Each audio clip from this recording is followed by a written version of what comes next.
I come from the country of Tanzania, the capital city of Dar es Salaam. And we have lots of tribes there. The tribe that I belong to, 99% of the people are Islamic. As a Muslim, I felt that we're like a chosen people, very unique, a chosen people. And I grew up in a very religious family. I went to an Islamic school when I was a small kid. I helped my father in some Islamic duties, like to help with prayer and things that needed to be done in the mosque. My father himself is a great leader within the Muslim community. He's a sheikh, and then I have uncles, I have brothers that are Islamic clerics. So I kind of grew up in that environment, and my understanding of Islam was that Islam was everything to us, to me.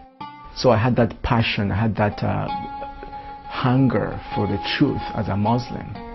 And as I was searching for truth, I came across Christians. The Christians in my country, they have a special program to reach out to the Islamic community. And one of the strategies they use is to befriend the Muslims. And they get to know them on a personal level. And then they befriend them, and at some point they share the gospel of Jesus Christ. So this Christian friend wanted to know something about my religion, and he actually came to the mosque with me on a Friday afternoon. And I invited him to the mosque, and we said the prayer together. Even though I wasn't sure why he was interested, but he came to our mosque and he listened to my father, give a speech that particular evening. And then after that, nothing happened. Our friendship continued for a long time. And after a couple months, he invited me to church. He said, "Would you like to come and join us?" And based on our friendship and my curiosity about other religions and my passion to know the truth, I accepted. I said, "Sure, I will come." But deep inside my heart, I knew that I was just doing that because I wanted to know what's going on, but I wasn't going to change my religion.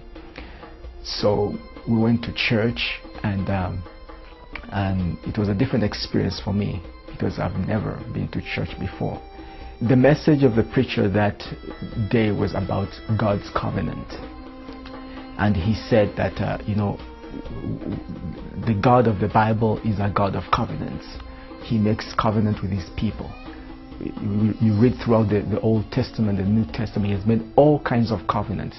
And then this is interesting because he gave this example, and he said, for instance, you go to your neighbor's friend, your neighbor's house, and you decide to work for him.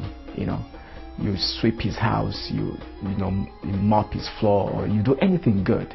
Your neighbor will be very happy if you do something like that. But at the end of the day, if you ask him to pay you money for what you have done, he or she has the right to say no or yes based on the covenant. If there was no covenant that was made, they can say no. So in other words, your works are in vain. So he kind of related that to how important covenants are with God. And without that covenant, it doesn't matter what you do in life. You'll be the best person, help the poor, but at the end of the day, God is going to reject you. And in the last days, he has made a covenant for all humans through the person of Jesus Christ.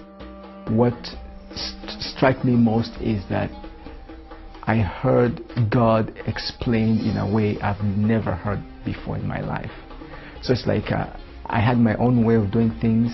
I go to the mosque, I hear people share in a certain way, but this was completely new. I've never heard anybody explain God from that perspective. This was different. This was different. And so I was curious, and that's why my friend came in. He was waiting for me to reach that point so that he can share with me the gospel. So he bought me a Bible, and we began to read the scriptures, from book to book, but most of the time we were arguing, exchanging ideas, and he would invite me to church. I'll go to church with him, but I didn't want my people to know, because, I didn't want anybody to find out. So after church, my friend would ask me and say, okay, what didn't you understand in church? And then I'll explain to him, I didn't understand this point. And then we'll engage ourselves in a lengthy discussion. And then it reached a point where, after 10 months, I slowly began to understand the mission of Jesus.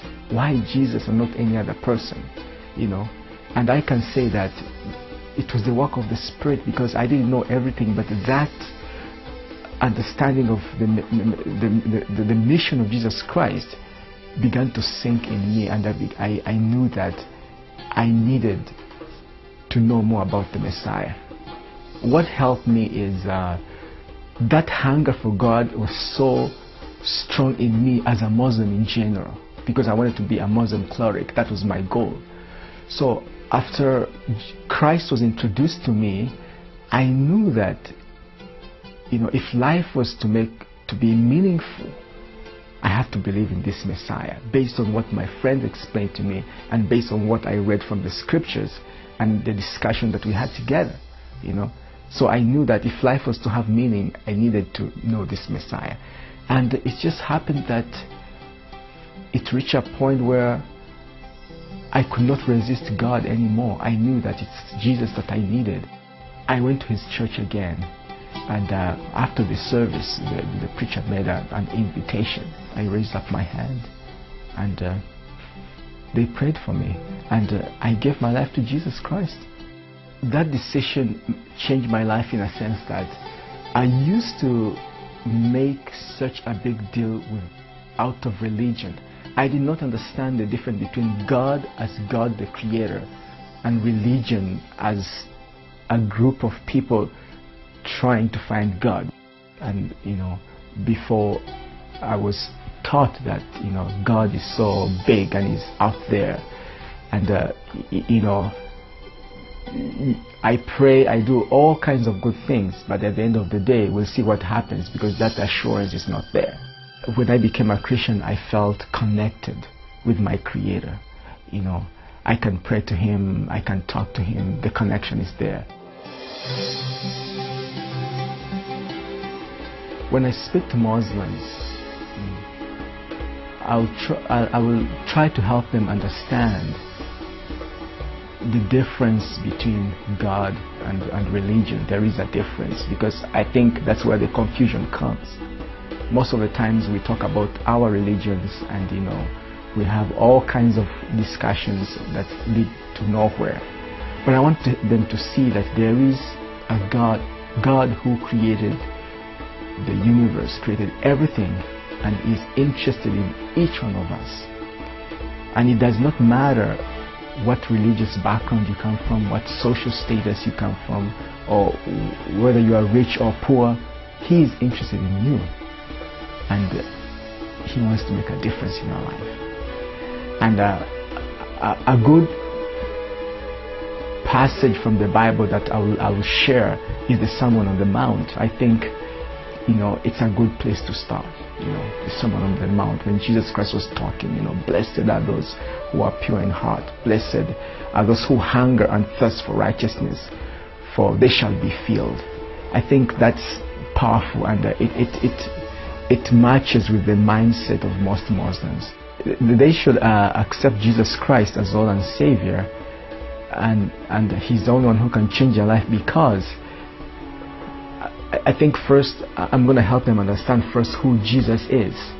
If you just see Jesus Christ as a carpenter's son and just some guy who lives in a neighborhood, then they shouldn't. But if you see Jesus more than a prophet, I think that's a good starting point. And that's what made a difference in me, because I looked at Jesus Christ just as a person, so He didn't make any difference to me. But if we understand who Jesus is, then it shouldn't be a difficult thing to accept Him as Lord and Savior, because once we understand who He is, then we are all going to need Him. I know that I am not a unique situation. What God did to me, He can do it to anybody. And my prayer is that they'll also see the truth, they'll see the light. And I know that is possible because, if I came out of, that background and He pulled me out, He can do it to anybody, and that's my prayer.